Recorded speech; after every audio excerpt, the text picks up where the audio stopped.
ورد کیا ہے وہ ہے حکم۔ حکم کا معنی ہے فیصلہ فرمانے والا۔ اللہ تبارک و تعالی فیصلہ فرمانے والا ہے اور اس کے فیصلے میں کبھی ناانصافی نہیں۔ وہ خیر الفاصلین، وہ بہترین فیصلہ کرنے والا۔ پروردگار عالم دنیا ہی میں فیصلہ فرما دیتا ہے۔ برے انسان کو دنیا میں برائی کی سزا ملتی ہے اور نیک انسان کو نیکی کا پھل ملتا ہے، مگر دنیا کے اندر کبھی کسی کو ڈھیل دے دی جاتی ہے، موقع دے دیا جاتا ہے۔ قیامت کے دن کو اللہ تبارک و تعالی نے فیصلے کا دن بنا دیا۔ ذالک یوم الفصل، اللہ نے کہا کہ وہ فیصلے کا دن ہے۔ اور مالکی یوم الدین، اللہ مالک ہے یوم الدین کا۔ یوم الدین کا مطلب ہے فیصلے والا دن۔ تو اس دن پروردگار عالم فیصلہ فرمائے گا، رب کی عدالت ہوگی، نہ وہاں پر کسی کا رسوخ چلے گا، نہ کسی کی دولت کام آئے گی اور نہ ہی کسی کی مکاری کام آئے گی۔ دنیا کی عدالت میں کوئی مکاری اور جھوٹ کے ذریعے اپنی بات منوا لیتا ہے، وہاں پر نہ کسی کا جھوٹ چل سکے گا اور نہ مکاری کرنے کی کسی کو فرصت ہی ملے گی۔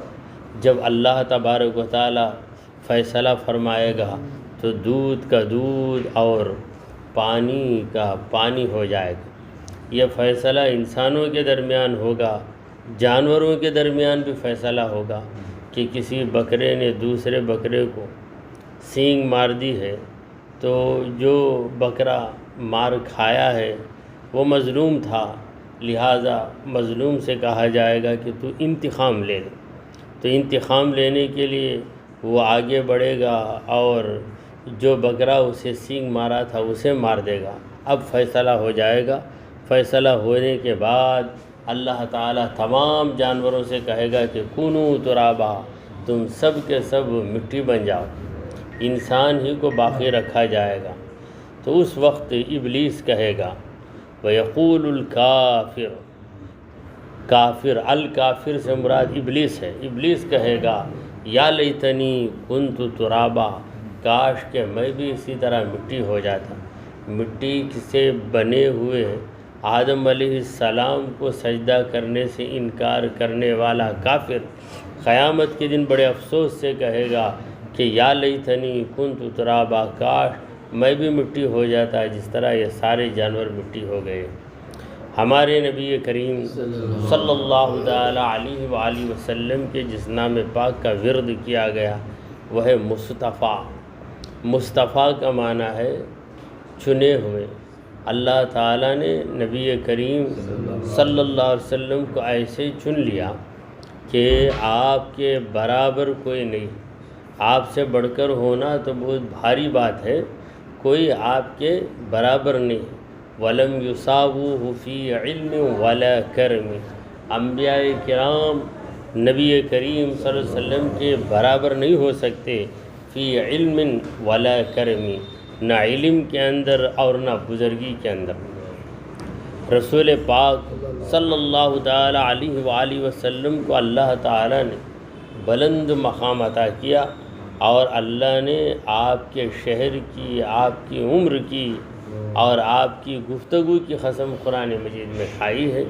لہذا عاشق رسول اعلیٰ حضرت فرماتے ہیں، وہ خدا نے ہے مرتبہ تجھ کو دیا، نہ کسی کو ملے نہ کسی کو ملا، کہ کلام مجید نے کھائی شہا، تیرے شہر و کلام و بقا کی قسم۔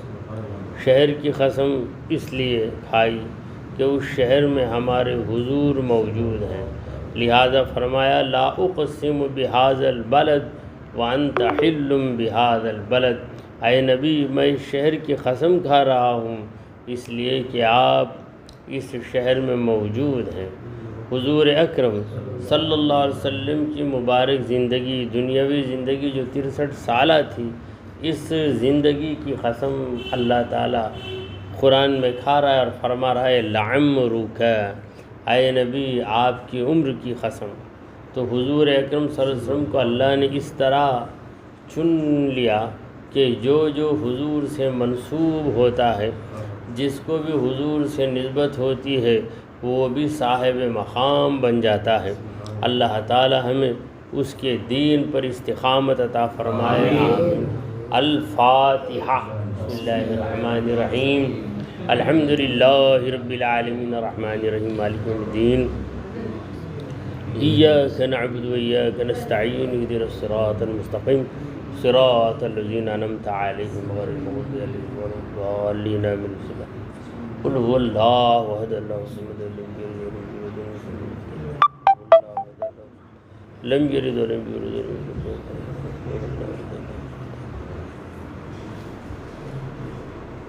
من شر غاسق اذا وقب، من شر النفاثات في العقد، من شر حاسد اذا حسد، قل اعوذ برب الناس ملك الناس اله الناس من شر الوسواس الخناس الذي يوسوس في الناس۔ ان الله وملائكته يصلون على النبي يا ايها الذين آمنوا صلوا عليه وسلموا تسليما۔ اللهم صل على سيدنا محمد وعلى آل سيدنا محمد وبارك وسلم۔ اللهم ربنا أوصل ثواب ما قرأناه من كلامك العظيم وما صلينا وسلمنا على حبيبك الكريم وما ذكرناك بأسمائك الحسنى إلى حضرة النبي المصطفى صلى الله تعالى عليه وسلم، ثم إلى أرواح السائر النبيين والصديقين والشهداء والصالحين، ثم إلى أرواح جميع المؤمنين والمؤمنات يا رب العالمين۔ اللهم اقض حاجاتنا يا قاضي الحاجات، واكف مهماتنا يا كافي المهمات، واحلل مشكلاتنا يا حلال المشكلات، وادفع كل بلية عنا يا دافع البليات، ونزل البركات علينا يا منزل البركات۔ اللهم اشف أمراضنا یا شافی الامراض۔ اے اللہ ہم تیرے بندے ہر آن و ہر لمحہ تیرے فضل و کرم کے محتاج ہیں۔ اے رب العالمین ہماری حالتوں پہ رحم فرما۔ اے اللہ ہمیں سیدھے راستے پر چلا، تیرے انبیاء اور تیرے اولیاء کے راستے پر چلا۔ اے اللہ بھٹکنے والے گمراہوں کے راستے سے ہمیں بچا لے۔